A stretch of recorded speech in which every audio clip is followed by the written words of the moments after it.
Avvalambor umra amali qanday amal? Shuni bilib olaylik. Umra amali sunnat amal hisoblanadi. Ta'kidlangan sunnat, sunnat muakkada deydi. Ta'kidlangan sunnat.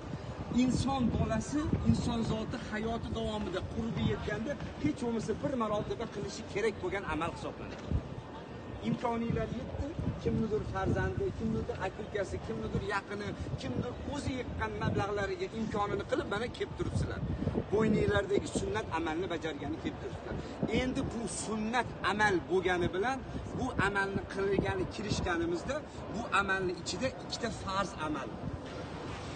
Bitta sunnat amal bor, ikkita vojib amal bor.